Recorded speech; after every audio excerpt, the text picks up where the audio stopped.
Now let's start with the chapter statistics. Now what usually happens is when we are doing the statistics chapter, it goes really slow. So what we are trying to do is we are trying to cover the chapter faster. So what we are doing, we'll learn the different types of means that we have. The first thing that you study in this chapter is mean, then you go with the median, and then you go with the mode methods. Okay, so here what we are going to do is the CBSE 10th standard, where we have this chapter statistics. In this, the mean has been done with 3 different methods. And why are these 3 different methods? And students get confused, like how am I supposed to choose which method to go there and where am I supposed to go? Now this usually depends upon the size of the data that you have. Let's first understand what are the 3 methods that you have. The first method is called as the direct method, direct mean method you can call it. Okay, so it is called as the direct mean method. Simple calculation will be there over here. Okay, now what is the calculation that you will have? You will be given the class interval. Okay, the class interval may be like, we'll do 2-step question for this one. Okay, it is given as 3 to 5, and then 5 to 7 it is given to us, and the frequency is given to me. The frequency may be around, let's say the frequency is given as 2 people, and here it is given as 6 people. Okay, so some kind of a frequency is given to you. So here what you do is, for the direct mean method is what we are doing in here. So what do? We use this class interval, and we take out we are going to find out the, what do you say, the middle value. Okay, so mid value, when you find it out, now what is this mid value actually, and how do we calculate it? This mid value becomes a very important structure to solve these questions. Okay, so the mid value is taken as x. Okay, and it is done by adding the upper limit, the lower limit and the upper limit, and dividing it by 2. Okay, we want the mid value of the class interval. So here we understand that x is called as the mid value. What it is called as? X is called as the mid value. And mid value of what? It is the mid value of the class interval that is given to you. This is called as your class interval. In a class interval, the CI stands for class interval. Okay, and in here what we have is this class interval. In the class interval, if you see that there is 3 to 5, this number that is coming in the beginning, it is called as the lower limit. What it is called as? It is called as the lower limit. Okay, and then you have 5, which is called as the upper limit. Okay, now upper limit. Apart from that, you have seen that when the data is written over here, the data is written as 3 is to 5 and 5 is to 7. It is written, you see 5 is here, 5 is here also. So this is called as continuous data, continuous class. What it is? It is called as continuous class. It is called as. Why is it called as a continuous class? Because it is continuing in here. What is actually happening in here? It is continuing in here, so it is called as a continuous class that you have. Likewise, you have discontinuous class also. Okay, so that goes as 3 to 4, and then 5 to 6 it will go. This would be called as your discontinuous class. Okay, this is called as the discontinuous class. Okay, now these are the different things that we do.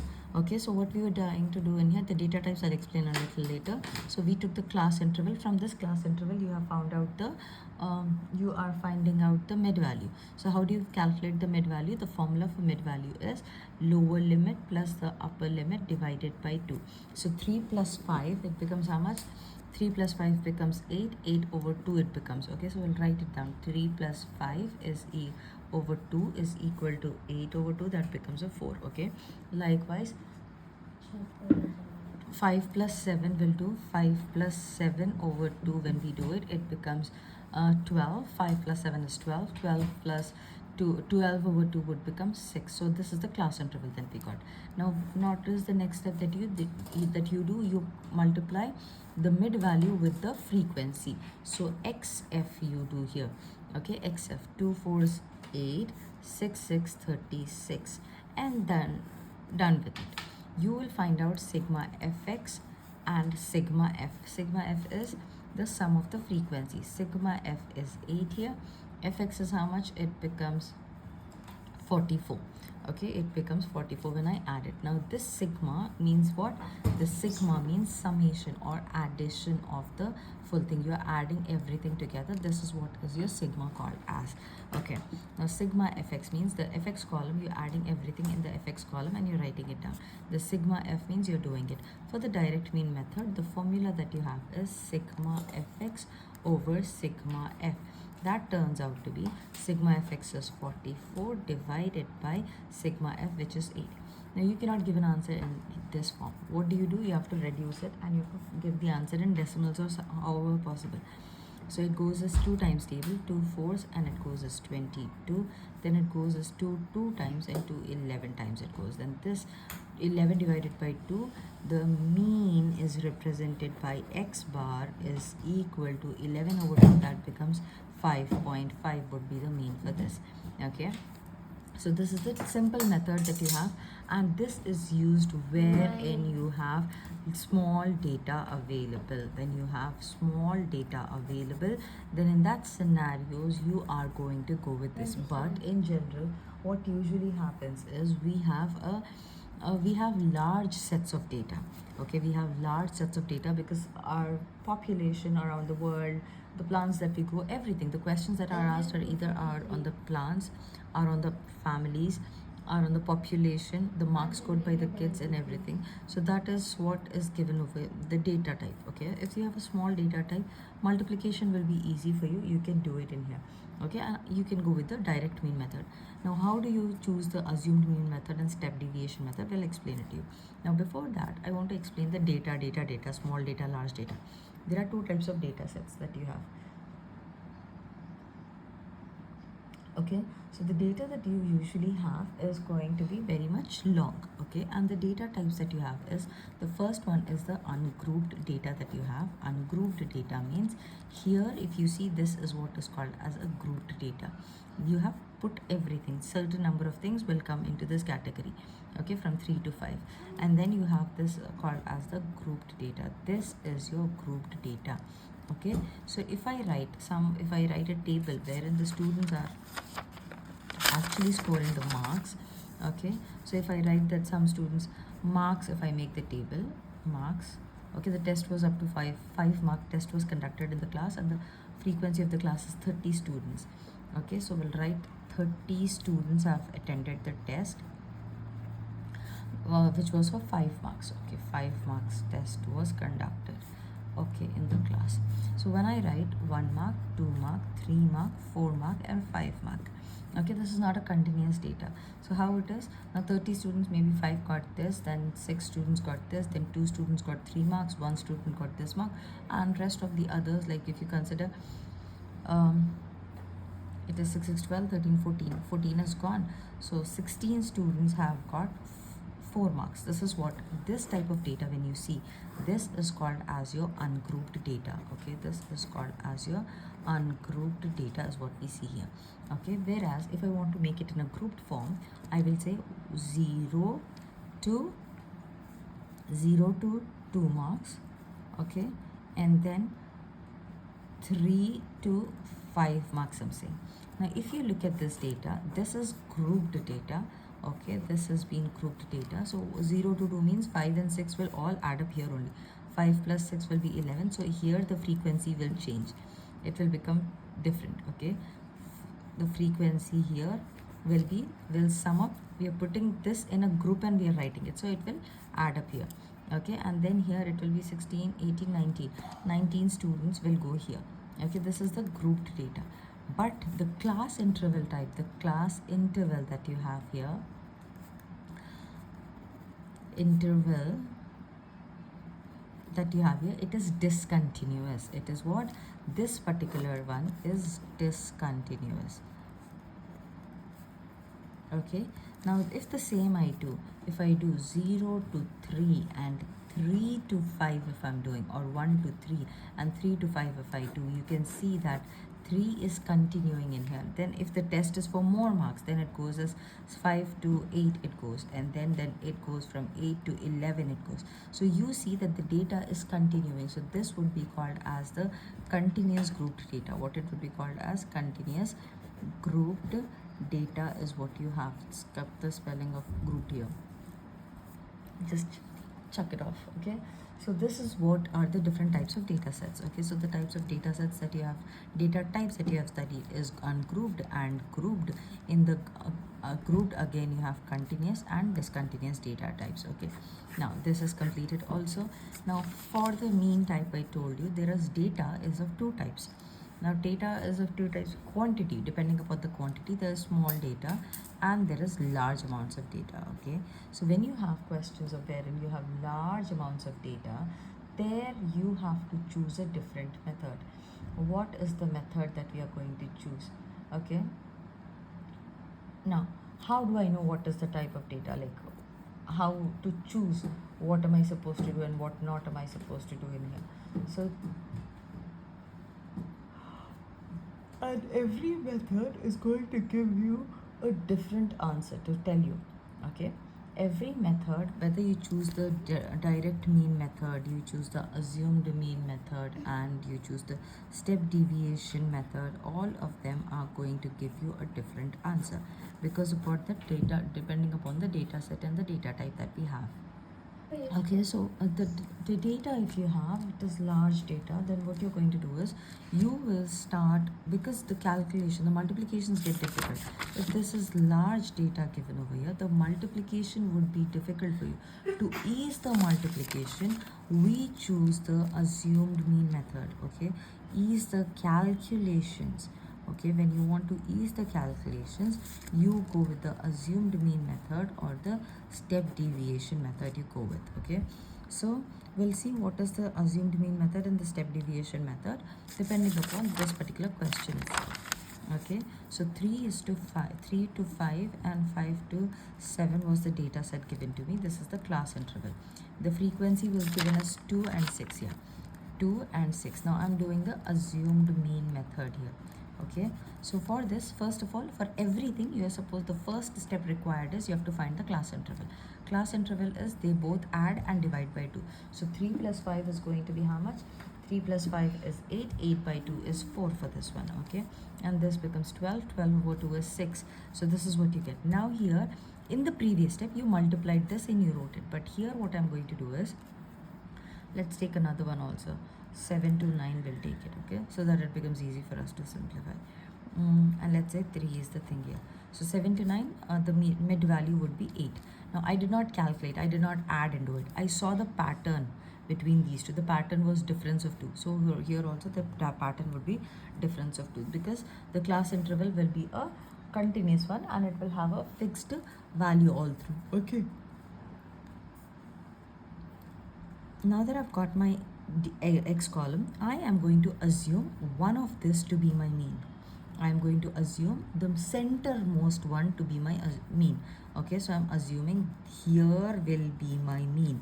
Okay, and I will write an A here. Okay, I'm not writing an A here. Then we create a column which is called as the D column.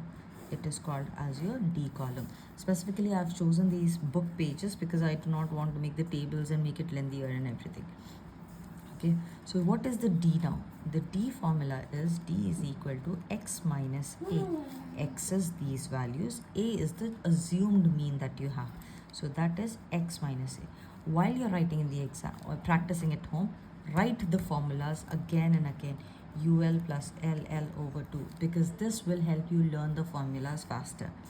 Okay, so here this is my A, this is my x. So x minus A, so 4 minus 6. So it becomes 4 minus 6, that turns out to be minus 2. Okay, then it becomes 6 minus 6, it is 0. And this becomes 8 minus 6, that is equal to 2. Now here there is a catch that I have to explain it to you. The catch goes as such. Now if we pay attention to the catch thingy, what do we actually get in here?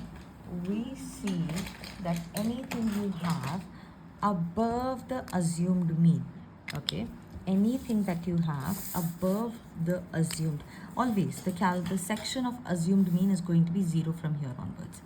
This will come out as 0, assumed mean, it will come out as 0, and above the assumed mean you will have negative numbers. Below the assumed mean you will have your positive numbers. Okay, above the assumed mean line, okay, what would you have?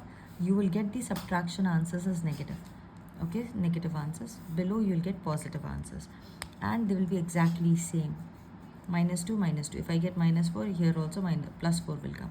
Negatives, but here positives. The numbers will be same. Okay, when we do the sums, you'll understand it. Okay, then after I've calculated my D section also, the next thing that I have to do is I have to calculate my FD column. What am I supposed to calculate? I'm supposed to calculate my FD column. So F into D, that becomes 2 into 2, minus 4, it becomes minus 4. I don't know if you're able to see it or not. Minus 4. Then 6 into 0, it becomes 0. Then 3 2s are 6 is what you get.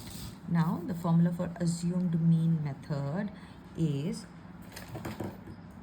okay, so the formula for the assumed mean method is, it is A, the assumed mean, this is what you have assumed to be your mean, A plus sigma FD over sigma F. So assumed mean is, then I have to calculate my sigma FD column. Sigma FD is what? Minus 4 plus 6. Minus 4 plus 6, that turns out to be 2. Okay, fine. My assumed mean is 6. And what is my sigma F? My sigma F is 8 plus 3, 11 it is. Okay, 11 I get. Fine, take it. So I'll write now 6 plus 2 over 11. Now this is coming to the fraction format. I know how to do it. I'll take the LCM, multiply by 11 here, multiply by 11, it becomes 66 plus 2 over 11. That turns out to be 68 over 11. Okay, now when I do the division for it, baby tiny division, where am I supposed to do it? I don't have any space here, so we'll do the division here. So when I do 11 times of 68, 6 times 66, 2, put a decimal, take a 0, 1 times 11, you're left with 9. Then you put a decimal, take a 0, then you go 8 times. So the answer is 6.18 would be the answer for this one. Okay, this would be the answer for the assumed mean method. Okay, and you may say that, ma'am, this answer is different because we had only two values here. 5.5 we got it, but when we increased the data, you get the answer as 6.18, and the mean is usually represented with x bar. Okay, the mean. Okay, whenever you write the mean, you represent it with an x bar. Okay, so this is the assumed mean method. Let's do the step deviation method with a small set of data, then we'll move with the big questions in here. So our data set was what? Our data set was, just give me a minute. So the class interval for the step deviation method that we're doing, step deviation method, okay, the class interval that I have is the CI, there is F given. The CI is given as 3 to 5, 5 to 7, and 7 to 9. And the frequency that is given to me is 2, 6, and 3. This is the same thing that we have used for your assumed mean method. 3, 5, 5, 7, 7, 9, 2, 3, 2, 6, 3. 2, 6, 3, 3, 5, 5, 7, 7, 9. Okay, this is what is there. Then I go with what? I have to calculate the mid value of this class interval. Okay, so mid value becomes 4 here. What is the centermost value? Here it is 6 and here it is 8. Fine. Then what am I supposed to do? I have same steps. This was for, until here, direct mean method. After this, assumed mean method. What did you assume? We assumed that here would be my assumed mean, this range. Okay, after 6 and something will be my assumed mean. Did you notice one thing? When we were doing the assumed mean, you got the answer as 6.18. And what did you assume the mean to be? You assumed the mean to be assumed somewhere near to 6 only.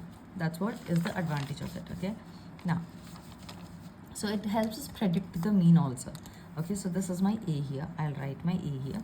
Then what do? I have to calculate my D. This is what we did there also. So it is x minus A. So when we calculated our D, it becomes 4 minus 6. I prefer writing it because this is the negative values. Okay, then 6 minus 6 becomes 0, and if it is a negative 2, it will be a positive 2. As you go up, it's going to be negative. As you go down, it's going to be positive. Okay, so now we have calculated the D. Now there is a deviation that you're going to do. Now what is the deviation you're going to do? You are calculating your U value. Now what is another U value that you have? What is another value that you have? You have your U is equal to D upon H is the value that you have. Now when I say D upon H, what does that mean? It means the D that you have got, that needs to be divided by H. Now what is the H here? The H is the height of the class. Okay, the length of the class, the height of the class, you can call it. The height of the class or the length of the class, you will call it. What does that mean? This is the length of the class. Okay, so 5 minus 3, it is 2. 5 minus 3, it is the length of the class. So fine, it becomes minus 2 over 2, that becomes minus 1. 0, it will be a 0 here.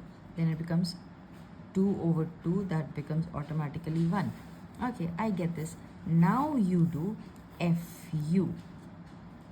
Now you do the FU. So 2 times of minus 1 becomes minus 2. 6 times of 0 becomes 0. 3 times of 1 becomes 3. Then you do sigma FU. Sigma FU is what? It is minus 2 plus 3, that turns out to be 1. And then sigma F. Always the formula is sigma F. So this turned out to be how much? The sigma F was 11. And the step deviation method formula is x bar is equal to A plus sigma FU over sigma F times H is what I have here. Okay, A plus sigma FU over sigma F times H. So what does that mean? What is my A here? My A is 6 plus FU is 1 divided by 11 times of H, which is the class height with the class interval. So this becomes, first of all, 6 plus 2 over 11 it becomes. Then I'll take the LCM, and that becomes how much? It becomes 66 plus 2, which is equal to 68 over 11, and that becomes 6.18. So you get the same answer whether you do by the step deviation method or you do it by the assumed mean method. You are going to get approximately the same answer, is what you understand here. So the mean mark or the mean information of a particular data would be somewhere the same whether you use this method or you use another method to solve it. Okay, so here it is convenient to apply if all the D's have a common factor. Okay, so this method is the same with a slight variation in here. Okay, wherein you first method you calculate it till x, second method you calculate it till d, third method you're calculating till u, and whatever you're proceeding it with, you're choosing that value. Okay, now these are the methods. So if we just write it down, direct mean method, if we are writing it down, x bar is equal to sigma fx over sigma f. Okay, x bar for assumed mean method, this is given as x bar is equal to a plus sigma ft over sigma f. Then you have the step deviation method, wherein your x bar is equal to a plus sigma fu over sigma f times h. Okay, these are the methods that you have for it. Your answers would be approximately the same. Okay, but the only difference where you would have is you will have a difference in the solutions. That's what we understand. Okay, now in the exam, if they say do it by this method, do it. If not, if they haven't mentioned anything, then I would want you, if the data is small, then go ahead with your what do you say, with your this method. If the data is big, then choose either of these methods, is what you'd be doing in here. Okay.